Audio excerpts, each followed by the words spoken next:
Bom dia a todos. Obrigado, Bruno. Obrigado também pelo convite da Embrapa para poder falar um pouco hoje com vocês da experiência que a gente tem vivenciado utilizando a ferramenta do sensoriamento remoto aplicado, né? Então, alguns projetos, alguns resultados e alguns experimentos que estão em andamento, eu vou mostrar aqui para vocês, né? Como foi apresentado, eu sou docente da Universidade do Estado do Mato Grosso, desde 2015. Hoje eu estou no departamento de Geografia, na cadeira de Geoprocessamento da universidade. Tá bom? Então, hoje a gente vai falar um pouco sobre sensoriamento remoto, essa ciência aplicada principalmente no monitoramento terrestre. Bom, pessoal, a importância do sensoriamento remoto, é claro que ela vem desde a Segunda Guerra Mundial, né? Então, com o avanço dos sensores, principalmente no comprimento de onda do infravermelho, a gente tem essa evolução dos sensores acoplados em satélites de baixa órbita, que são aqueles que estão entre 700 a 750 quilômetros de altitude. Esses sensores de monitoramento terrestre, eles são o principal motor para a gente manter isso em funcionamento é o monitoramento do uso da Terra. Essas ações antrópicas, elas vêm, então, influenciando principalmente no que a gente conhece nos dias de hoje, as alterações do clima. Se a gente considerar, então, que cada importância dessa, desde a preservação de um bioma, um acordo internacional, ou principalmente na questão econômica de importação e exportação, o sensoriamento remoto ele é primordial. Porque uma coisa é você ir a campo e olhar uma área e dizer, essa área aqui tem 1000 hectares de soja. Outro ponto é você confirmar isso. Então, você não vai pegar uma trena ou um teodolito e vai ficar mensurando área por área, agricultor por agricultor. Hoje, o estado do Mato Grosso, somente ele cultiva 12 milhões e 70 mil hectares de soja. Mensurar isso por entrevistas ou por algo totalmente subjetivo, que é o que o Brasil vem fazendo nos últimos anos, isso está totalmente fora do contexto tecnológico que a gente vem tendo nos últimos tempos, principalmente do que a gente chama das inteligências artificiais, por exemplo, que também nós aplicamos dentro de imagens orbitais. Então, essas imagens digitais que nós temos oriundas, principalmente de sensores orbitais, ela nos ajuda a entender a dinâmica do uso e ocupação do solo, não só isso, mas como também preservar o meio ambiente e, ao mesmo tempo, a gente ter algumas ações com relação à economia, importação e exportação, entre outros assuntos. Bom, se a gente vê um dos motores que ocasionam a gente a evoluir e elaborar cada vez mais algoritmos novos baseados em sensoriamento remoto, um dos fatores primordiais nos dias de hoje é isso aqui, ó. Na era pré-industrial, a gente tinha em torno de 200 ppm de dióxido de carbono de coluna na atmosfera e hoje a gente já passou em 2005 para 380 e atualmente estamos em torno de 419 ppm.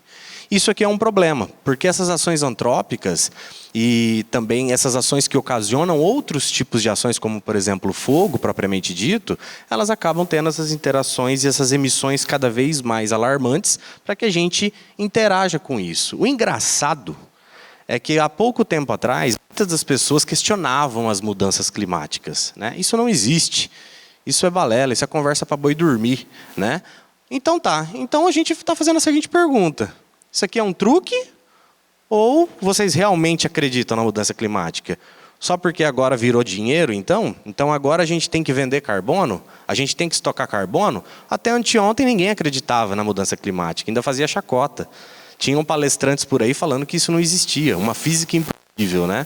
Mas é claro que a gente tem meios para poder comprovar que isso existe, e principalmente utilizando imagens orbitais. Bom, se a gente vê que um dos principais problemas hoje no Brasil é o desmatamento aliado aos focos de incêndio, né? Então, esses focos de incêndio, só para vocês terem uma ideia, nos dias de hoje, é um dos principais motores das emissões de dióxido de carbono e metano para a atmosfera. Então, só com ele a gente já não consegue cumprir alguns acordos internacionais. E isso também a gente vai conseguir monitorar, e esse é um dos motivos para que sejam lançados cada vez mais sensores remotos capazes de mensurar isso. Hoje nós temos alguns satélites que mensuram, por exemplo, dióxido de nitrogênio, dióxido de carbono, metano, entre outras variáveis climáticas. Então, se nós buscarmos compreender que a tecnologia orbital ela vem evoluindo cada vez mais, somente na comunicação né, de 2020, teve um aumento de 51%. Em torno de 1.832 satélites já foram lançados. Mas se nós olharmos apenas para a observação da Terra, que é o que a gente vai discutir aqui hoje, falar sobre, ok, vamos monitorar a superfície terrestre, 906 satélites, entre satélites públicos e privados, foram lançados desde março de 2020, um aumento de 2,5%. Então, hoje nós temos inúmeros satélites multiespectrais e hiperespectrais em órbita, só que muitos desses satélites, como por exemplo é o próprio caso da PlanetScope, que tem 8 bandas espectrais, são um imaginamento totalmente pago. E essas imagens, elas são capazes cada vez mais de detectar aquelas atenuações na vegetação nativa com muito mais precisão. Então, existem modelos matemáticos que são aplicados nessas imagens multiespectrais que elas conseguem detectar até mesmo aquele desmatamento frio, onde os matadores deixam as copas das árvores para tentar burlar as imagens orbitais, só que com isso a gente tem algoritmos que conseguem detectar principalmente esses raleamentos aqui no bioma amazônico. Hoje nós temos modelos espectrais que são índices de fração, que utilizam o modelo linear de mistura espectral, utilizando o solo, a água e a vegetação muito bem distribuídas nas imagens, que então a gente consegue detectar essas atenuâncias aqui no bioma, não só na Amazônia, mas também na Mata Atlântica e no Cerrado, muito bem definidas, para poder então tomar algumas medidas de políticas públicas para que isso não se alastre cada vez mais dentro do bioma, né? E a gente sabe que isso demanda cada vez mais de políticas públicas efetivas. E claro que esse modelo que eu falo para vocês sobre o índice de fração, sobre modelos de espectro eletromagnético, como por exemplo os índices de vegetação, que eu acredito que muitos de vocês já ouviram falar, existem inúmeros. Eu poderia ficar aqui citando uns 50 índices de vegetação para vocês. Acredito que o mais conhecido entre vocês seja o tal do NDVI, né?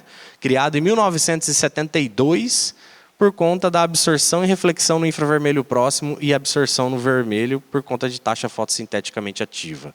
Isso é um problema. Tá? Usar o NDVI já é por si só um problema nos dias de hoje por conta da sua saturação.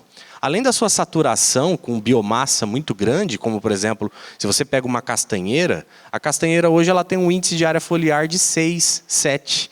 Se a gente busca o NDVI que satura em 2,5 a 3, como é o caso que a gente está mostrando aqui, ó, uma área foliar de 2 a 3 já está saturando o índice vegetativo do NDVI. Então a gente já não consegue monitorar muito bem esse tipo de vegetação muito densa.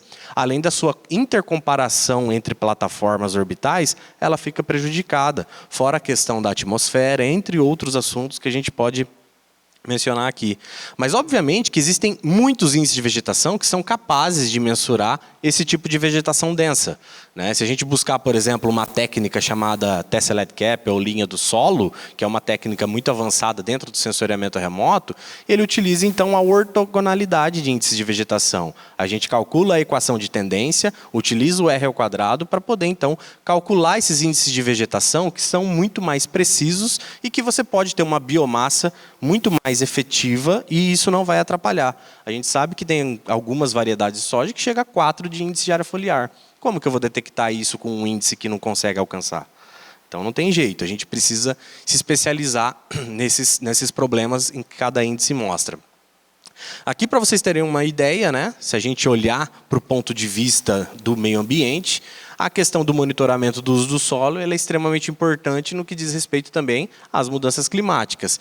Se nós monitorarmos, por exemplo, cada bioma, cada um deles dentro do Brasil vai ter um aspecto diferente relacionado ao fogo e às suas próprias emissões. Se nós olharmos aqui, ó, desde a era do Fernando Henrique Cardoso até no final Temer, a gente tem isso aqui de focos de incêndio no país. Monitorados, quantificados, um a um, utilizando um sensor MODES a bordo do satélite Terra e Aqua e utilizando outros sensores, como o OCO2, para poder estimar o quanto que as emissões de dióxido de carbono tiveram nesse período. Se a gente olhar para trás, a gente vê um histórico também nebuloso. A gente não teve efetivas políticas públicas para poder conter isso nos dias de hoje.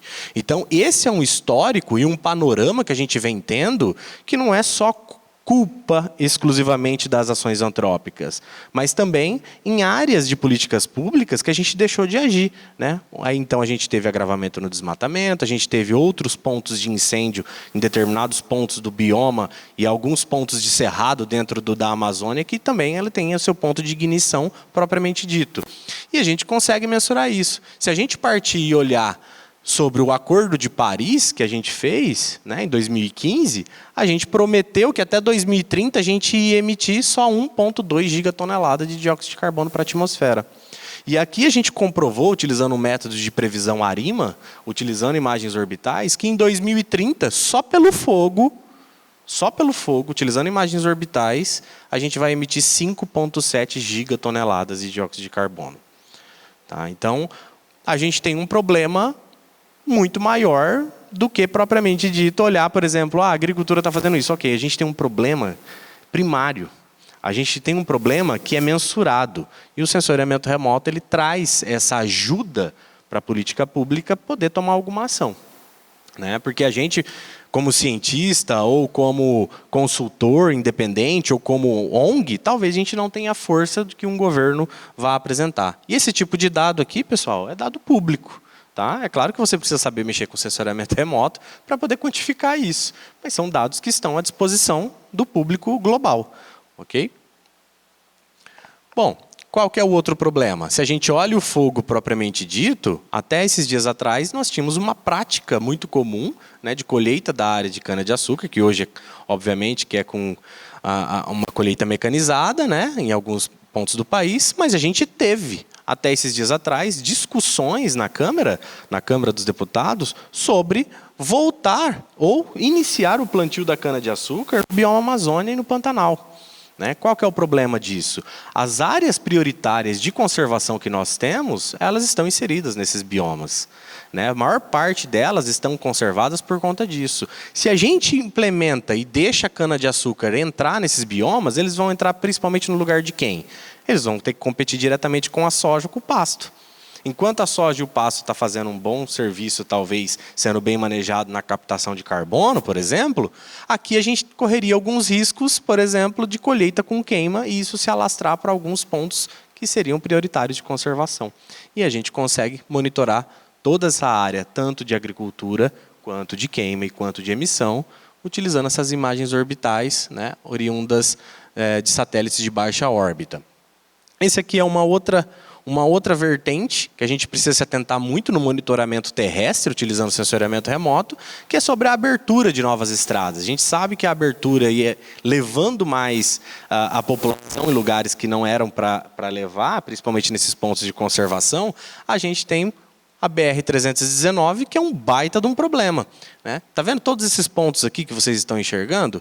Isso aqui a gente usou um produto MCD do sensor MODES, né? Que é um sensor a bordo do Aqua e do Terra, que são pontos de focos de incêndio.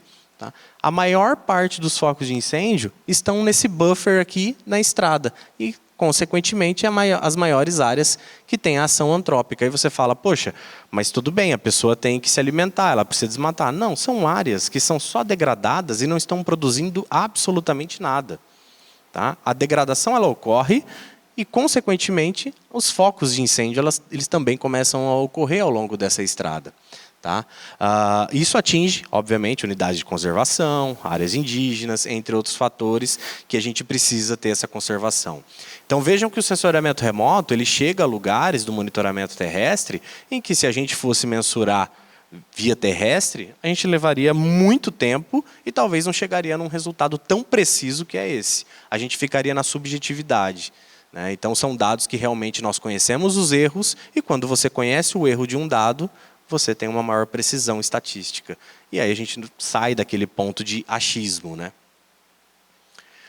Bom, tudo isso a gente olha agora também, né, pelos objetivos sustentáveis da ONU. Uma das prioridades aqui é Fome Zero e agricultura sustentável. Se a gente olhar, por exemplo, os relatórios da FAO, até 2050, o Brasil vai ter que meio que dobrar a quantidade de alimentos, né, para poder sustentar o mundo. É claro que existem outros países que a FAO coloca na lista, mas o Brasil aparece em primeiríssimo lugar. Se a gente busca, então, esses dados da FAO, que a gente precisa aumentar a nossa quantidade de alimento, a gente já pensa automaticamente que nós precisamos aumentar a área cultivada. Não, a gente precisa aumentar a qualidade das nossas áreas cultivadas. Tá? Essas áreas degradadas que tem no Brasil, a gente conseguiria duplicar muitas áreas de cultivo, a gente poderia aumentar muitas áreas com cultivo da soja, por exemplo, ou feijão, ou arroz, enfim, só utilizando dados de sensoriamento remoto para poder estimar onde que estão essas áreas. Então, esse monitoramento a gente já conhece, não só as áreas em si, onde que estão degradadas, mas por sensores a gente consegue definir qual é o tipo de solo, a textura do solo, a viabilidade de inclinação desse solo para entrar um maquinário agrícola ou não, e entre outros dados que a gente consegue via radar ou via sensores ópticos. Só para vocês terem um exemplo da capacidade que o sensoriamento remoto ele consegue chegar hoje, o nível de detalhamento, né? Porque acredito que muitos de vocês pensam, ok, a gente vai mapear e vamos monitorar uma área, uma cultura agrícola. Não, a gente chega no ponto de detectar o genótipo da planta. Eu quero saber qual a variedade transgênica está sendo cultivada ali naquele local. Então a gente consegue fazer isso utilizando sensores hiperespectrais. O que são aqueles sensores hiperespectrais? São aqueles que possuem um detalhamento muito grande e refinado do espectro eletromagnético. Isso eu estou falando entre 350 a 2.500 nanômetros, que a gente está usando óptico, e nós estamos fatiando esse espectro eletromagnético em centenas de bandas espectrais. Quando a gente faz esse fatiamento e conhece a cultura agrícola, como esse aqui, por exemplo, é o caso da cultura da soja, nós temos aqui 4 variedades, BMX Potência, NA5909, FT Campo Mourão, Dom Mário, e nós utilizamos um sensor hiperespectral com 2.100 bandas espectrais. A gente consegue, então, aplicar uma análise discriminante simples, é uma multivariada simples. Então, a gente conseguiu discriminar em 99,51%, 99,39%, 99,14% e 97,09% entre essas variedades transgênicas que a gente avaliou. Eu quero mapear a soja. Ok, eu já conheço, sei como mapear. Agora eu quero saber qual a variedade está plantada ali. Tá? Então, essa é a capacidade do monitoramento que nós temos hoje. E se a gente olhar para outras áreas agronômicas, nós temos inúmeros estudos utilizando sensores, tanto orbital quanto suborbital e também o terrestre. Nós temos aí fenotipagem, seleção de genótipos para ganhos de produção, estimativa de hora de aplicação em áreas de algodão. Então eu preciso saber e estimar. Nós criamos uma fórmula matemática que a gente consegue definir qual o momento ideal da entrada da aplicação e da pulverização em áreas de algodão. Esse aqui, por exemplo, é a variação das funções de nitrogênio, no milho. A gente também consegue definir isso por sensores aerotransportados. E aqui, um dos que mais a gente tem assim, olhado e detectado que a gente precisa cada vez mais tentar aprimorar utilizando mais bandas espectrais, que é a estimativa de produtividade. Então, hoje a gente chega aqui a patamares de correlação de 0,85 com um erro médio de 196 quilos por hectare na estimativa da produtividade antes mesmo da colheita.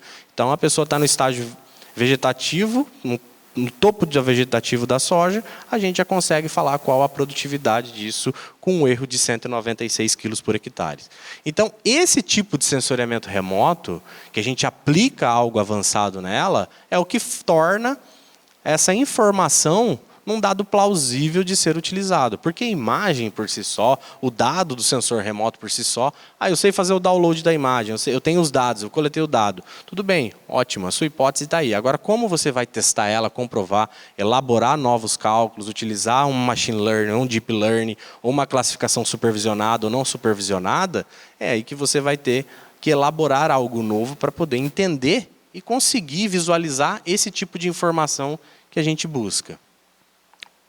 Claro, existem outros tipos de dados que a gente pode também alavancar ainda mais a produção ou a área onde a gente pode expandir a agricultura ou até mesmo tratar do clima. Esse, por exemplo, é um dado do sensor CHIRPS, satélite que a gente utilizou aqui no Mato Grosso e no Mato Grosso do Sul, algumas estações meteorológicas, e nós buscamos avaliar 30 anos de precipitação nesses locais e fizemos, então, a comparação com dados de satélite. Nós chegamos em patamares de 90% de correlação entre esses dados. Ou seja, hoje, no laboratório, nós não utilizamos mais estações meteorológicas.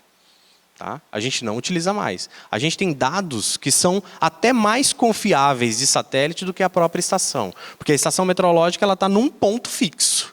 Se 10 metros dela chover diferente, ela não vai conseguir captar isso. Já o satélite ele consegue capturar 25 km² e tirar uma média para mim do que aconteceu ali.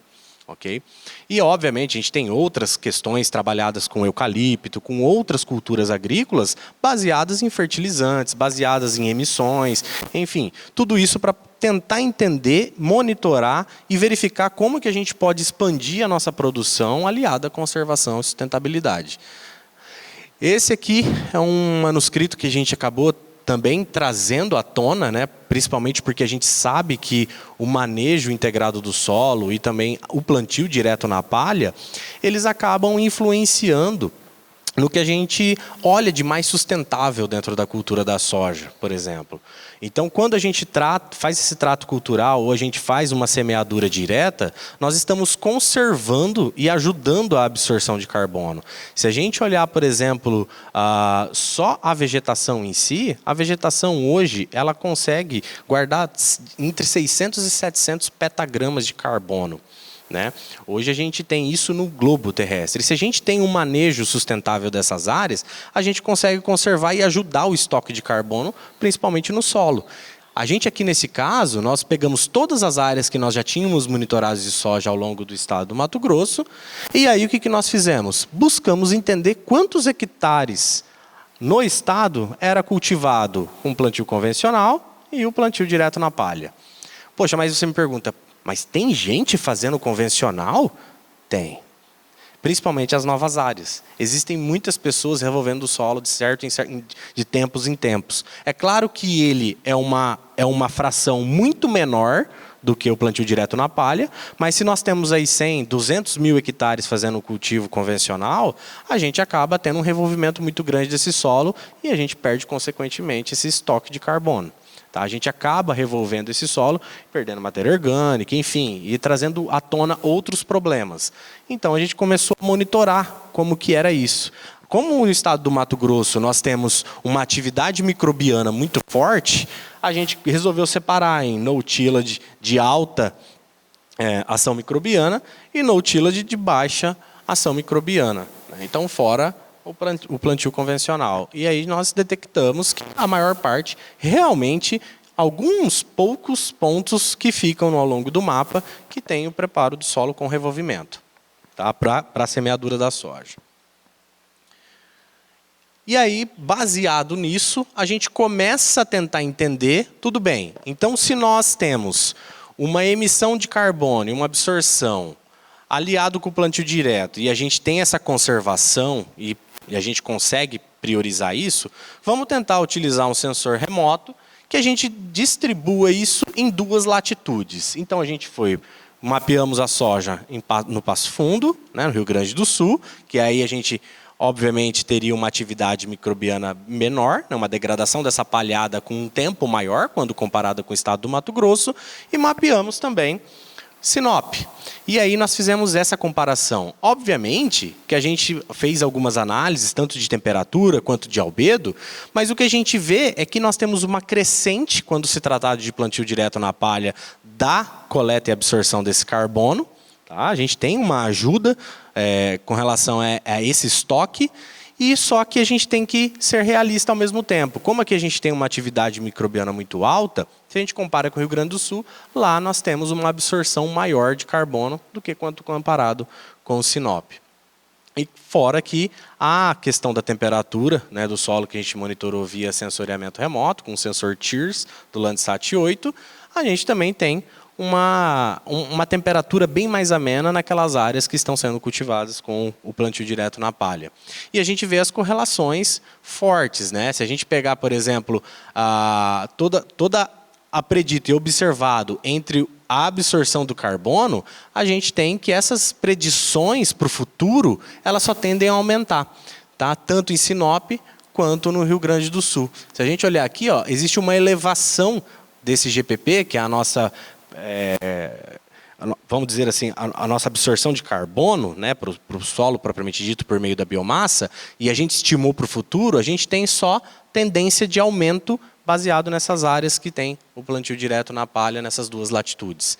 E é claro que a gente não fica baseado apenas em satélites, né? A gente tem que ir a campo, a gente precisa ir a campo para poder validar algumas dessas ações que a gente tenta elaborar algoritmos via sensores orbitais. Então, isso aqui é um experimento que a gente foi a campo, utilizando soja de alta e baixa produtividade, pasto de alta e baixa produtividade, floresta nativa cerrado, Amazônia, que pegou fogo, que não pegou fogo. Enfim, a gente monitora, nós levamos esse equipamento, que é um equipamento que mede o fluxo de dióxido de carbono no solo, e então a gente tenta estimar isso para sensores orbitais. Então, baseado nessa estatística de validação, a gente consegue expandir isso para mais áreas que a gente deseja estudar. E aí, claro, que associado a isso, a gente coloca alguns sensores multi-hiperespectrais e a gente consegue monitorar várias culturas, desde eucalipto, floresta nativa, soja, enfim, para poder ajustar o nosso cálculo baseado em alguma análise de regressão ou alguma técnica de machine learning, para a gente poder transpor isso para o sensoriamento remoto orbital. Esse aqui é um experimento que a gente teve muito grande num projeto que foi bem interessante, porque um dos aspectos do dióxido de carbono, quando a gente trata do sensoriamento remoto hiper, no comprimento de onda de 350 a 2.500, são que alguns pontos muito específicos, como por exemplo 1.801 nanômetros, a gente tem ali uma absorção do carbono, né, da atmosfera pela radiação eletromagnética. Então, o que acontece? A gente precisaria de um sensor hiperespectral imagiador para poder, então, elaborar esses cálculos e transpor para o satélite para ver o que resultado que a gente ia ter. Então, foi adquirido, né, em parceria a gente com a UEM, compramos um sensor hiperespectral no projeto da FINEP, acoplamos numa aeronave. Esse sensor aqui ele tem 619 bandas espectrais. Então, quando vocês pegam uma imagem, por exemplo, do sensor OLE a bordo do Landsat 8, vocês têm 9 bandas espectrais, às vezes 7 bandas utilizáveis. Esse aqui tem 619 bandas ao longo do mesmo espectro eletromagnético do que o sensor OLE.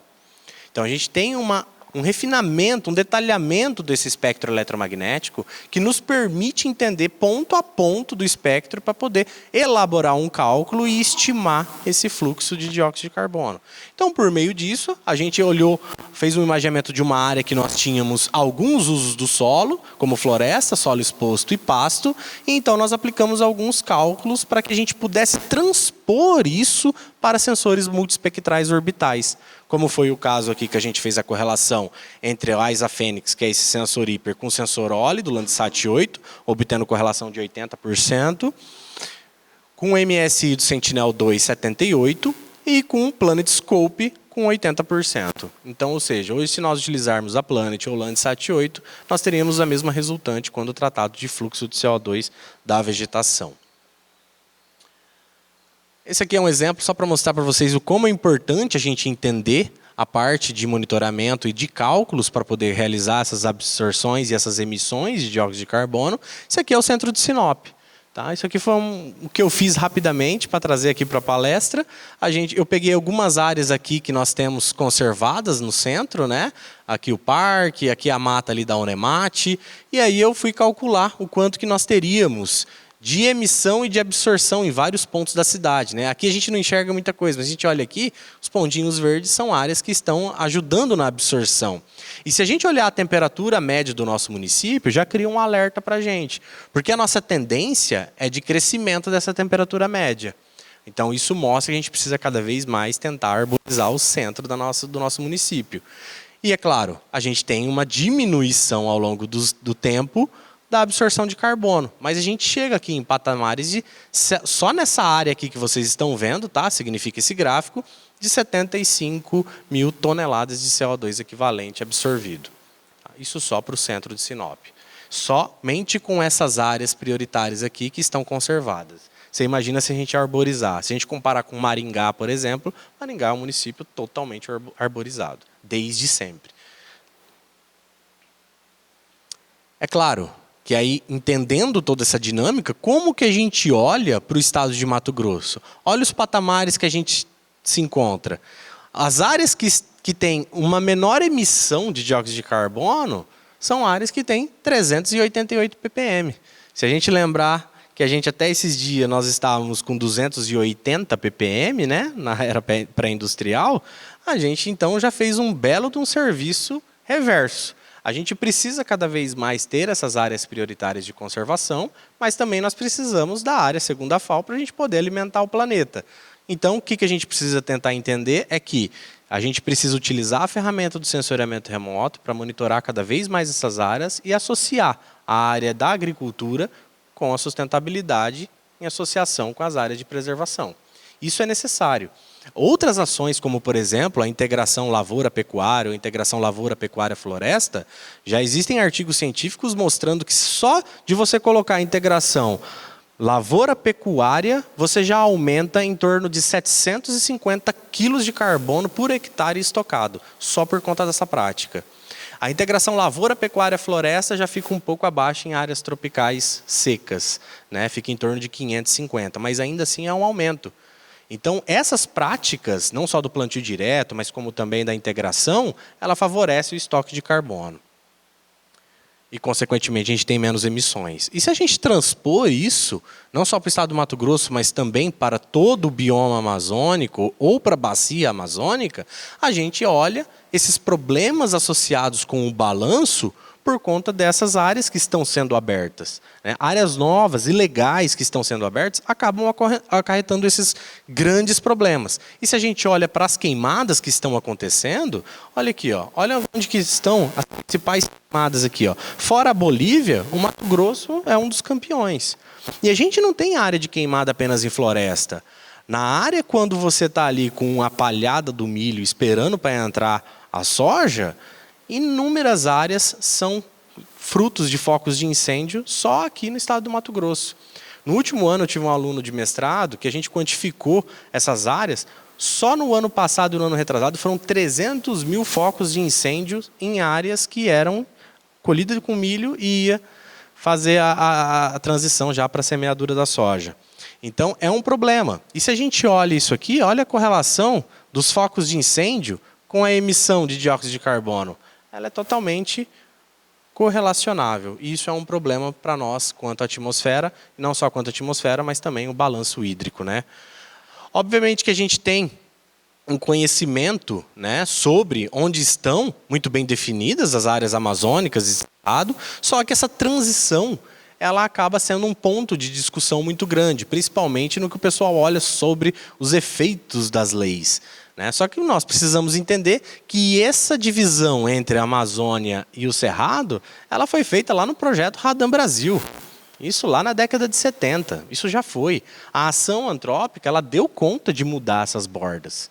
Tá? Ela deu conta. Então, esse é um trabalho que a gente fez utilizando apenas sensores remotos, algumas variáveis importantes para a vegetação, e aí nós fomos buscar entender a fitofisionomia dessas plantas, e aí nós definimos com um novo cálculo, que nós chamamos de área de transição, e aqui estão onde seriam o novo Cerrado em laranja e a nova Amazônia em verde. Se nós olharmos aqui, nós temos que essa linha aqui rosa é a linha do IBGE.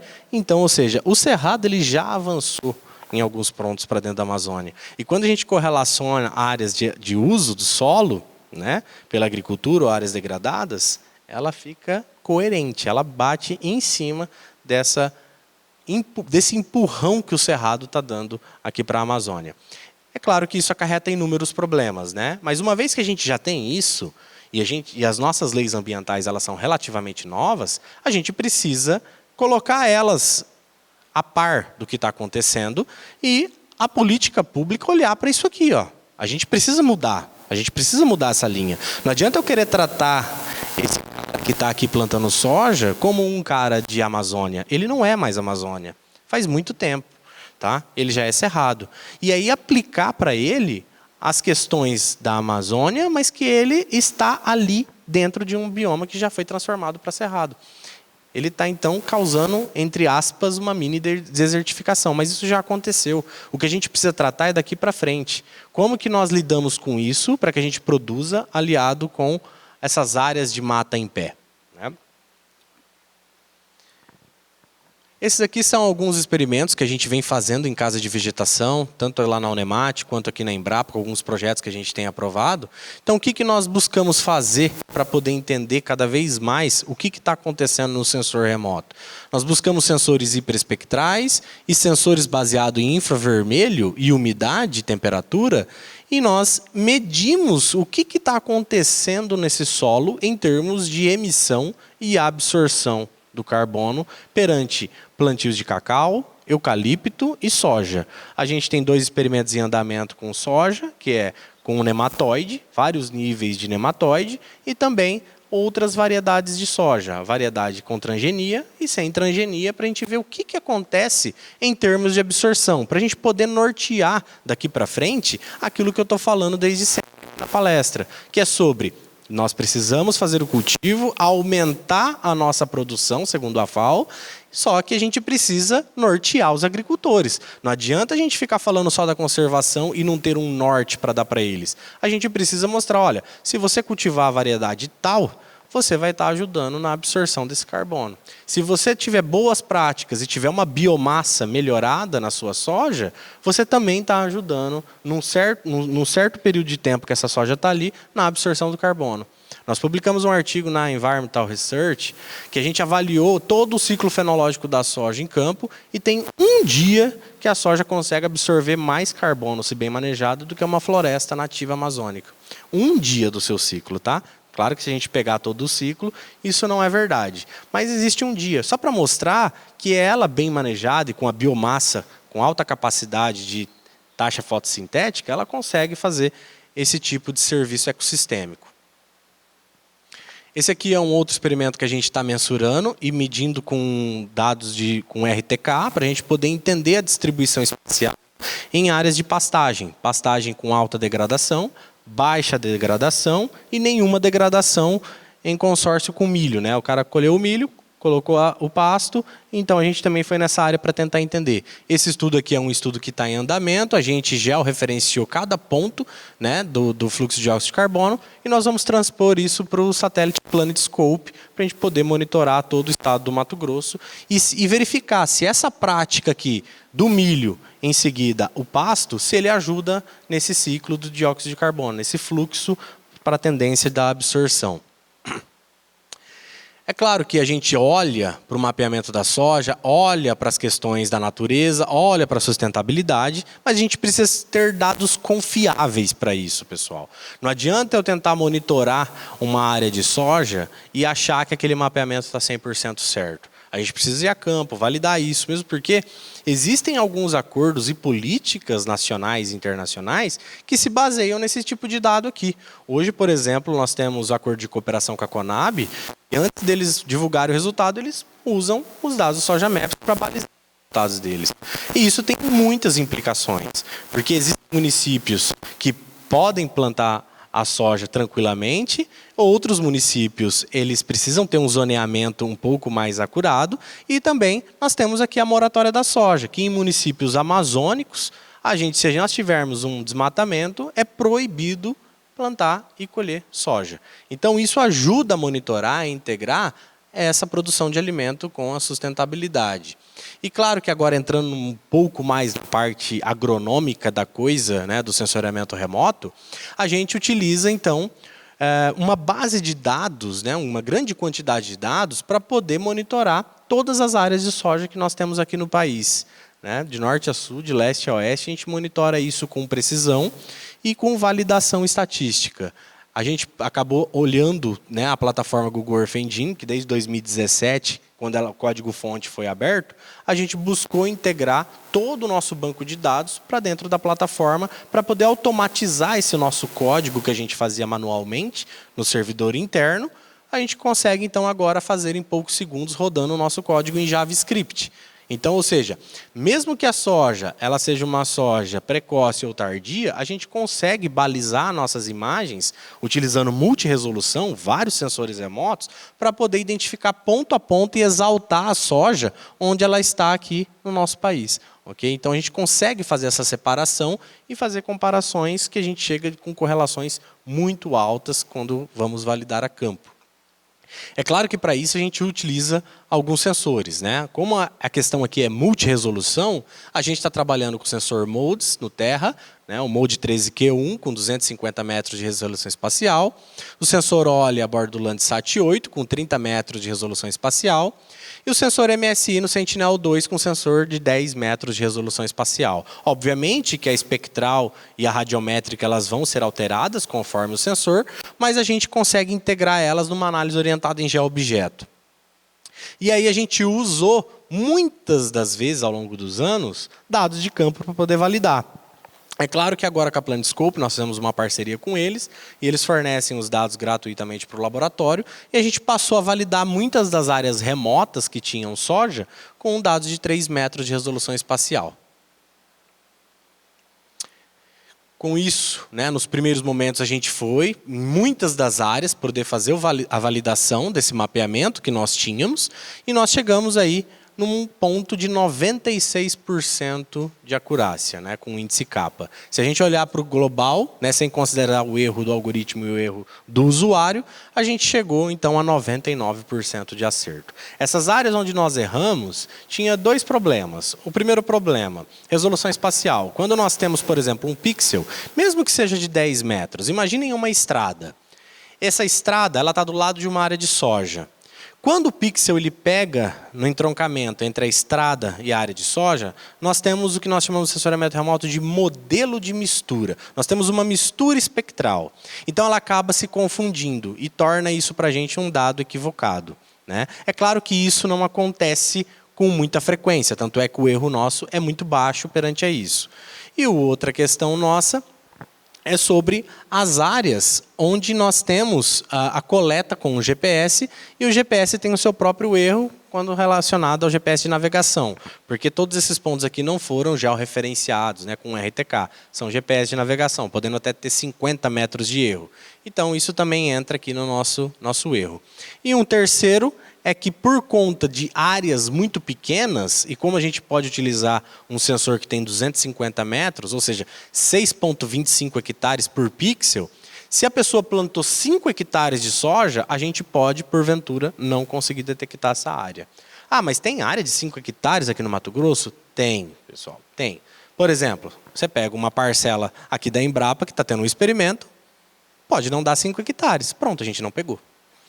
Tá? Uma pessoa em alta floresta atravessou a rua, ele arrendou uma área, tem 4,5 hectares essa área que ele está cultivando, a gente corre o risco de não conseguir detectar essa área. Okay? Então são esses probleminhas que podem acontecer. É claro que a gente utiliza esse índice chamado PEPSEI, Perpendicular Crop Enhancement Index, a gente utiliza dados ortogonais, a gente olha para a questão de quando é o início da semeadura e o final da colheita para cada estado, nós ajustamos os nossos índices e o modelo nosso de exaltar a soja conforme a colheita e a semeadura, e aí a gente consegue identificar onde estão essas áreas cultivadas com a cultura. É claro que tudo isso precisa passar por um momento de pré-filtragem, porque uma vez que nós temos multiresolução, o sensor MODES, ele seria meio quadradão, né, por conta que tem 250 metros cada ponto desse, e quando a gente passa pelo filtro de sensor MSI e o OLE, a gente consegue ter uma atenuação muito melhor com pixels de 10 metros, né? E aí a gente consegue pegar aquelas atenuações, quando a gente coloca aqui um base map do Google, a gente olha aqui, ó, todas essas áreas aqui, a gente consegue deixar de fora as áreas que estão com a área nativa, para poder não haver uma confusão com essas áreas cultivadas. Essa aqui é a plataforma Google Earth Engine, que a gente utiliza muito hoje, né? Nós transpomos todo o nosso cálculo que nós fazíamos internamente no nosso servidor para poder automatizar isso. Então, hoje nós temos em torno de 1.500 linhas de comando em JavaScript para poder gerar esse mapeamento da soja. Então, olha aqui em laranja o sensor MODES e no finalmente a gente tem associação com o OLE e MSI, que ele fica muito bem truncado aqui com a área, né, levando em consideração inclusive a área nativa do proprietário. Essa aqui é o resultante final, né, quando a gente baseia toda a área do Brasil com o sensor MODES e a área multiresolução para o estado do Mato Grosso. Então nós conseguimos identificar área por área, soja por soja, toda no Brasil inteiro com 96% de precisão. Isso é uma técnica que hoje, praticamente, nós que fomos pioneiros aqui no país de colocar isso online, né? Depois eu vou mostrar para vocês rapidamente como funciona a plataforma, mas é um ganho porque os Estados Unidos ele já vem monitorando isso, né? O NESC, que está nos Estados Unidos, junto ao USDA, eles já têm, uma caixinha de correio em frente a cada propriedade rural. Tá? Então chega aquele documento e o proprietário ele responde. E ele responde com precisão. Olha, eu plantei tanto de batata, eu plantei tanto de alface, eu plantei tanto de soja, de milho, de milheto. Ele responde e devolve isso para o governo. E aí isso serve como um validador. Em vez de eu, Carlos, ter que ir lá no campo olhar, isso chega aqui na minha mesa com latitude e longitude, porque esse cara ele tem um GPS, ele sabe utilizar, então é muito diferente da nossa realidade aqui. Né? A gente sabe que hoje a gente não consegue fazer isso no Brasil por inúmeros fatores. Então a gente precisa tratar disso, tentando ir a campo e automatizando isso, utilizando o sensoriamento remoto.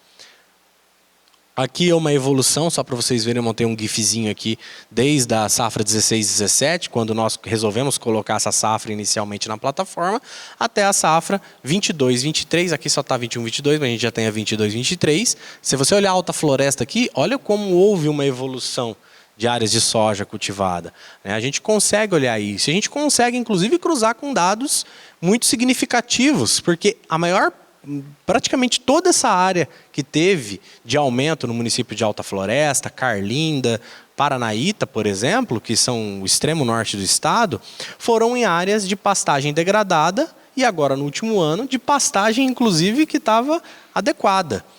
Tá? Então, a pressão da soja, né, que é uma principal commodity hoje agrícola do país, ela fez uma pressão inclusive nessas áreas de pastagem. Sem derrubar um pé de árvore, a gente conseguiu aumentar a produção dela. Okay? E claro, sem deixar de produzir o gado também. Né? Lá ainda tem muita pecuária. E aí essa é a nossa plataforma, né, que é o Soja Maps. Baseado em todos esses estudos, a gente conseguiu colocar esses dados da soja para cada usuário poder ver, entender e estudar qual é essa dinâmica. Então, essa aqui é a base de entrada, né? Depois eu vou mostrar um videozinho como que a gente olha para isso. Né?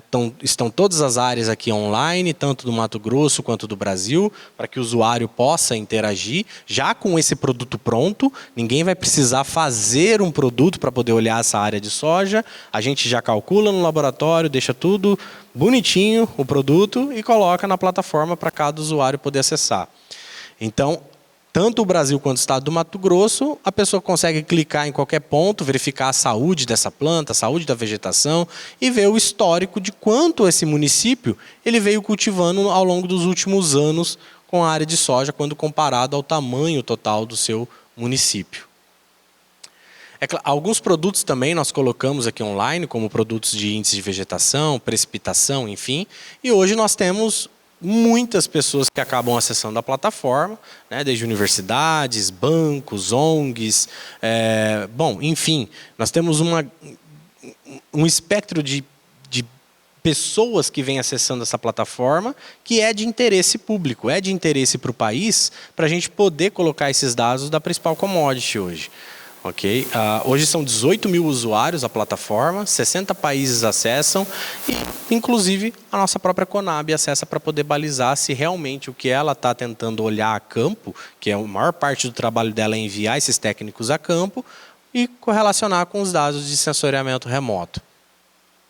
Aqui no estado de Mato Grosso, para vocês terem uma ideia, agora nessa safra 22-23, Sorriso se manteve, né, como maior produtor, 628 mil hectares, seguido de Nova Mutum, com 431 mil hectares, e depois Campo Novo do Parecis, Novo Biratã e por aí vai. É claro que a maior parte aqui está na mesorregião norte do estado, em seguida da Nordeste, e o Cerrado ainda domina a área de soja, apesar de a gente ter um crescimento exponencial da área cultivada no Cerrado. Tá? Se a gente olhar, por exemplo, a Alta Floresta, eu gosto muito de mostrar esse exemplo, porque nós tivemos mais de 300% de crescimento, desde a safra 16-17 até a safra atual. Né? E isso praticando a conservação do ambiente, sem precisar derrubar nenhuma árvore. Ele conseguiu sair aqui, ó, de em torno de 10 mil hectares para 70 mil hectares de soja nos dias atuais. Se a gente olhar o estado do Mato Grosso, já na 16-17 a gente já tinha detectado 10 milhões de hectares. Hoje, 12 milhões de hectares e 70 mil. Esse aqui é um videozinho rápido que eu montei sobre como é a plataforma, tá? Então você faz um login, você precisa colocar o seu nome, vai chegar um e-mail para você com a senha, você clica em entrar, né? Só para vocês terem uma noção, a gente consegue ligar e ver aqui tudo que é da plataforma, quais são os artigos científicos que nós usamos para alguns produtos, o Google Satellite, como o Basemap, o Sentinel-2 que a gente fez também para o MSI, para ficar como uma base de dados para poder interpretar. E aqui você escolhe o ano safra, o município se você desejar, ele vai selecionar o município, você pode então dar o zoom e clicar em qualquer ponto desse mapa aqui que nós vamos te dar a área cultivada, o tamanho do município e a série temporal do índice de vegetação EVI para ver a saúde dessa planta, como que ela está se comportando ao longo dos anos. É claro que a gente também consegue ativar aqui a soja atual no Brasil, a gente não estratifica por ano safra, mas também pela soja. Você consegue fazer o download, né, das informações área por área de soja no município, nas mesorregiões, nos biomas e também os índices de vegetação na latitude e longitude onde você clicou lá no mapa. Você consegue fazer o seu próprio gráfico e interagir com esse tipo de dado dentro da sua máquina, né? E poder entender e fazer estatística com isso. Quando a gente fecha aqui, a gente pode ativar, por exemplo, a área de soja atual no Brasil, ele tira o zoom e mostra pra gente aqui, ó, se a gente olhar aqui o Mato Piba, região, Mato Grosso do Sul, Rio Grande do Sul, Paraná. Então são muitas áreas de soja que a gente vem monitorando. A gente liga o Basemap e consegue validar se realmente esses pontos onde a gente está falando aqui que é soja, se ela realmente condiz com uma imagem orbital, se ali é uma área realmente agrícola, tá? Essa é uma funcionalidade que a gente coloca na plataforma. Outra funcionalidade que a gente acabou colocando são esses produtos, NDVI, que é um índice de vegetação por diferença normalizada, o índice de vegetação realçado, EVI, a precipitação via SHRPS, que a gente validou, evapotranspiração via MODES, e o SPI, que é um índice de seca baseado nos últimos 30 anos de chuva daquele local. Também dá para fazer o download em TIFF e GeoTIFF desse produto e transpor para qualquer software que você desejar, né, de geoprocessamento ou sensoriamento remoto, para você estudar e entender o que vem acontecendo ali ao longo dos meses. Okay? Isso aqui é uma funcionalidade bem interessante porque agora você consegue interagir com um dado dentro da sua própria máquina, ligando ou desligando aqui as safras e por ano safra. Então essa é uma plataforma bem interessante que a gente desenvolveu do zero no laboratório. Já era uma ideia que eu tinha desde a época do meu mestrado e aí eu coloquei em prática aqui dentro da universidade. Eu gostaria de pedir permissão, eu vou mostrar 2 videozinhos para vocês verem um pouco do laboratório, para vocês entenderem que existem mais uma infinidade de experimentos em andamento utilizando sensoriamento remoto, tanto orbital quanto terrestre, multiespectral e hiperespectral, no monitoramento agrícola e também da saúde das plantas nativas, tá? São 2 videozinhos, são 2 alunos orientados meus que eu selecionei, a gente tem vários outros vídeos, mas eu trouxe esses 2 só para dar um panorama geral do que o sensoriamento remoto pode trazer de benefício para a gente nesse monitoramento e principalmente informação. Sem informação a gente não consegue ter um andamento e uma boa gestão de todo esse negócio, tá bom? Minha dissertação de mestrado tem por finalidade estudar a temporalidade dos incêndios na transição Cerrado-Amazônica associada à ação antrópica. E por que estudar a transição Cerrado-Amazônica?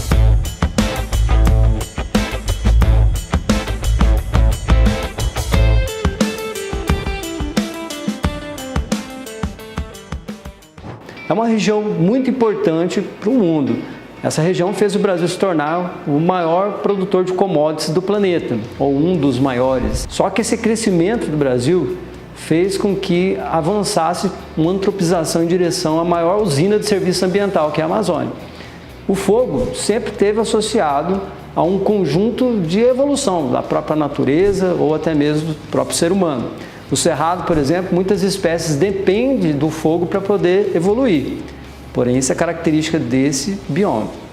E, claro, isso também depende da amplitude desse fogo. Porém, esse fogo ele está associado à emissão de material particulado, menor que 2,5 micrômetros. E, claro, isso, segundo os últimos artigos, está associado a câncer, ou ainda problemas cardiorrespiratórios e ainda o fogo está associado à eliminação de sumidouros de carbono e, claro, a mudanças climáticas. Então, entender essa dinâmica do fogo por meio de sensores orbitais é o objetivo central desse projeto. O sensoramento remoto ele ajuda bastante quando nós temos grandes áreas de estudos ou ainda quando temos difícil acesso e ainda grandes temporalidades. Aqui no GAAF nós utilizamos vários tipos de sensores, para poder quantificar o material particulado, a produção primária bruta, o uso e ocupação do solo e, claro, o fogo. Um exemplo de sensor que nós utilizamos é o sensor MODIS, que está acoplado em duas plataformas, que é no Aqua e no Terra, que é utilizado um algoritmo chamado MCD64A1 para poder quantificar a área queimada. Esse algoritmo ele atua como uma espécie de varredura no espectro infravermelho médio, aonde ele vai identificar as queimadas através de duas bandas espectrais, as banda 5 e banda 7. Ele vai fazer um índice de vegetação normalizada e quando esse índice cai abruptamente, é identificado que ali tem uma possibilidade de fogo. A partir disso é feita uma estatística descritiva de 20 dias antes, 20 dias depois, para saber se realmente ali tem uma área queimada, para poder validar esse produto. Aqui no GAAF temos um aprendizado constante de várias áreas, a exemplo de informática, estatística, geoprocessamento, a física de sensores em relação à emissão de reflectância desses alvos. E, claro, a nossa missão principal é transformar todas essas informações biofísicas numa informação científica palpável para qualquer leitor.